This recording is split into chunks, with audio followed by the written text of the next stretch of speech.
जब श्री कृष्ण के हाथों कंस की मृत्यु हुई तो कंस की दोनों पत्नियां अस्ति और प्राप्ति अपने पिता जरासंध के पास आ गईं और अपने विधवा होने का कारण बताया तो जरासंध तिलमिला उठा और उसने निश्चय कर लिया कि मैं पृथ्वी पर एक भी यदुवंशी को रहने नहीं दूंगा।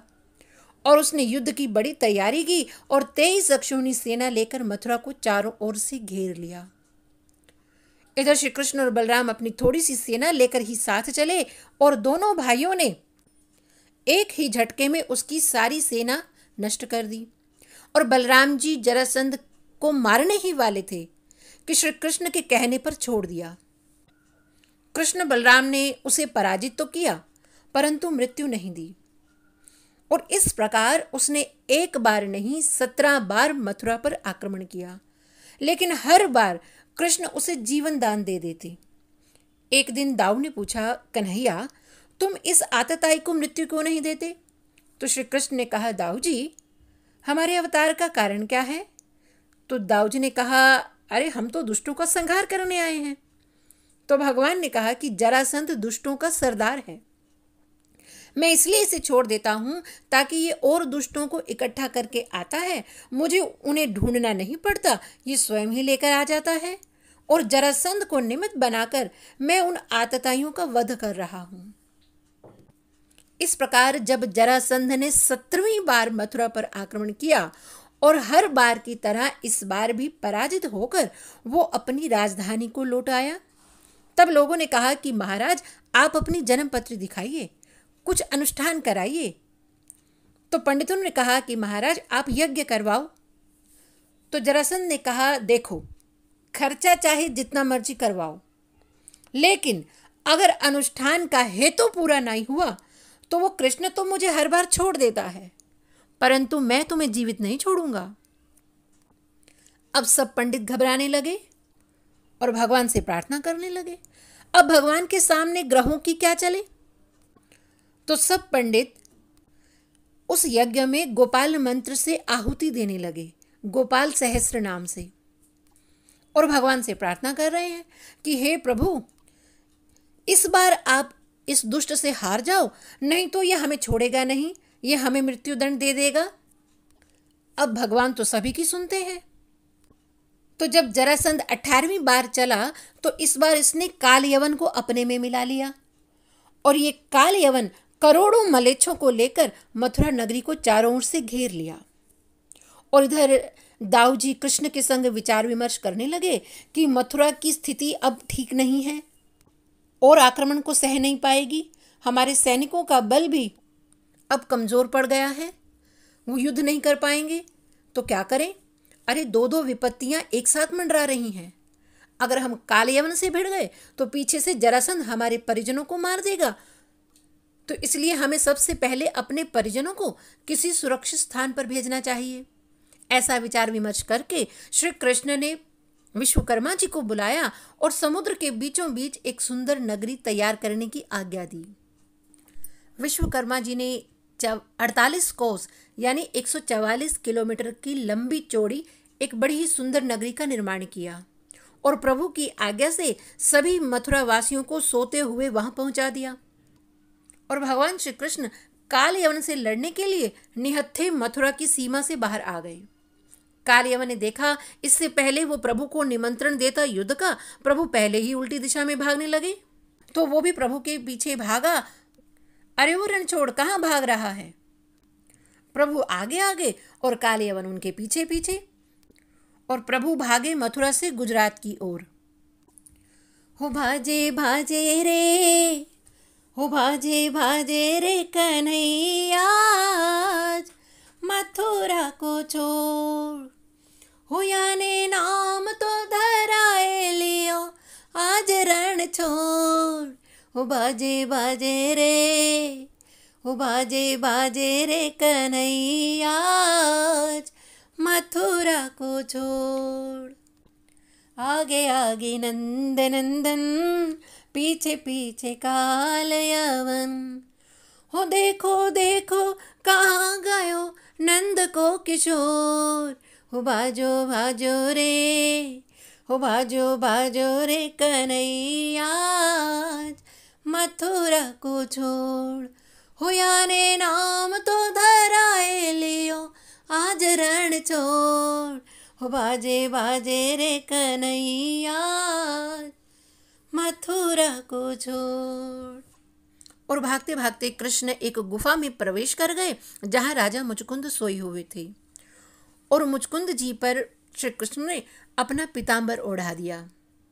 मुचकुंद सोए ताही देखे एक गुफा माही, उनको उड़ाए दियो पटका पिछोड़, हो बाजो बाजो रे, हो बाजो बाजो रे कन्हैया मथुरा को छोड़, हो याने नाम तो धराए लियो आज रण छोड़, हो बाजो बाजो रे, हो बाजो बाजो रे कन्हैया मथुरा को छोड़। और कालियवन जैसे ही गुफा में पहुंचा और मुचकुंद जी को पीताम्बर ओढ़े हुए सोता हुआ देखा तो उसने समझा श्री कृष्ण है, और वो क्रोध से तिलमिला उठा। अरे ये आराम से पीताम्बर ओढ़कर सो रहा है और मुझे दौड़ा दौड़ा कर थका दिया। तो उसने जोर से मुचकुंद जी को एक लात मारी। आए देखे कालयवन मानो सोए नंद नंदन, आए देखे कालयवन मानो सोए नंद नंदन, लात दे जगाए दीनों, लात दे जगाए दीनों मुचकुंद बड़ जोर, ओ बाजो रे, हो बाजो बाजो रे कन्हैया मथुरा को छोड़, हो याने नाम तो धराए लीनो आज रण छोड़, बाजो बाजो रे, बाजो बाजो रे कन्हैया मथुरा को छोड़। जैसे ही कालियवन ने मुचकुंद जी को लात मारी, उनकी नींद खुल गई और आंख खुलते ही ऐसी क्रोध की अग्नि प्रकट हुई कि उसमें जलकर कालियवन भस्म हो गया। और भगवान श्री कृष्ण जो छिप कर देख रहे थे मुचकुंद जी के सामने प्रकट हो गई। भस्म भयो कालयवन मुचकुंद खोले नयन, भस्म भयो कालयवन मुचकुंद खोले नयन, असुर को मरण देख प्रगटे किशोर, असुर को मरण देख प्रगटे किशोर, बाजो बाजो रे, हो बाजो बाजो रे कन्हैया मथुरा को छोड़, हो याने नाम तो धराए लियो आज रण छोड़, बाजो बाजो रे, हो बाजो बाजो रे कन्हैया मथुरा को छोड़। मुचकुंद जी मानधाता के पुत्र हैं। जब देवताओं और असुरों का युद्ध हो रहा था तब राजा मुचकुंद जी ने देवताओं के साथ मिलकर कई असुरों को मारा। और जब देवताओं को कार्तिकेय जी सेनापति के रूप में मिल गए तो देवताओं ने मुचकुंद जी से कहा कि हे महाराज, अब आप विश्राम कीजिए, आपने हमारी बड़ी रक्षा की है। हे राजन, आपकी जो इच्छा हो हमसे वर मांगिए। हम कैवल्य मोक्ष तो नहीं दे सकते, लेकिन मोक्ष के अतिरिक्त हम सब कुछ देने में समर्थ हैं। तब मुचकुंद जी ने कहा कि मैं बहुत थका हुआ हूँ, सोना चाहता हूँ। तब देवताओं ने कहा कि जो आपको सोते हुए बीच में ही जगा देगा वो भस्म हो जाएगा। मुचकुंद जी को देवताओं से ये वरदान मिला था, इसीलिए प्रभु ने ये युक्ति चलाई और सफल हो गई। फिर मुचकुंद जी ने भगवान के दर्शन किए और भगवान के चरणों में प्रणाम करके बोले कि हे प्रभु, मुझे केवल आप अपने चरणों की सेवा दीजिए। तब भगवान ने कहा कि हे मुचकुंद जी, आप बद्रिकाश्रम में तपस्या कीजिए और कलयुग में आप नरसी भक्त के रूप में प्रकट होंगे और तब आपको मेरी प्राप्ति होगी और आपकी महिमा युगों युगों तक गाई जाएगी। और प्रभु से ऐसा वरदान प्राप्त करके मुचकुंद जी बद्रिकाश्रम को चले गए। और इधर जब कृष्ण मथुरा की ओर लौटे उसी समय जरासंध 23 अक्षौहिणी सेना लेकर आया और शत्रु सेना का प्रबल वेग देखकर श्री कृष्ण और बलराम मनुष्यों किसी लीला करते हुए बड़ी फुर्ती से भाग निकले। कृष्ण और बलराम दोनों प्रवर्षण पर्वत पर चढ़ गए। उसी समय जरासंध अपने सैनिकों के संग आया और पूरे पर्वत के चारों तरफ आग लगा दी। और ये सोचकर कि दोनों भाई तो मृत्यु को प्राप्त हो ही चुके होंगे, और ऐसा सोचकर वो अपनी राजधानी को लौट आया। और कृष्ण और बलराम ने बड़ी ही फुर्ती से समुद्र में ऐसी छलांग लगाई कि सीधा उस सुंदर नगरी में पहुंच गए। जहां सब मथुरावासी सोते हुए उस सुंदर नगरी में पहुंच गए थे। और सवेरा होते ही जब वे सब मथुरावासी जागे और आपस में एक दूसरे से कहने लगे, अरे मेरा द्वार कहाँ, मेरा द्वार कहाँ, तो इसलिए उस नगरी का नाम हुआ द्वारका। और सब मथुरावासी अब द्वारकावासी हो गए और अपने प्रभु की प्रतीक्षा कर रहे थे। और जैसे ही उन्होंने प्रभु को देखा और आनंद से भर गए और मुक्त कंठ से जय जयकार करने लगे। बोलिए द्वारकाधीश की जय।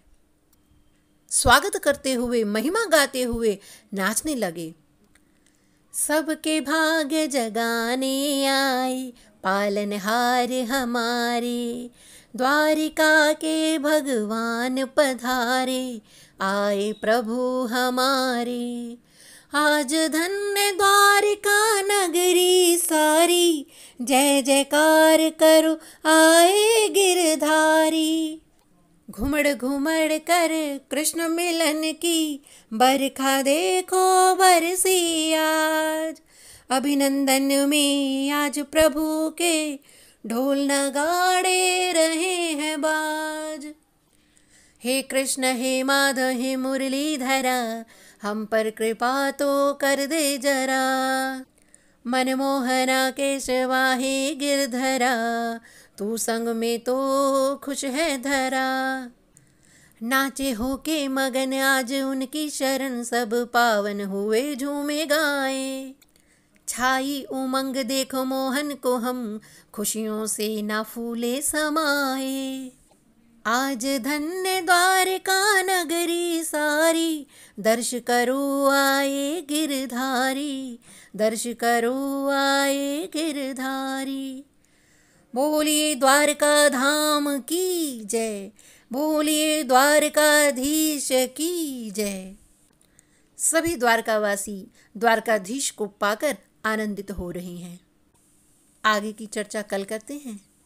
तब तक हरये नमः, हरये नमः, हरये नमः। जय सिया राम।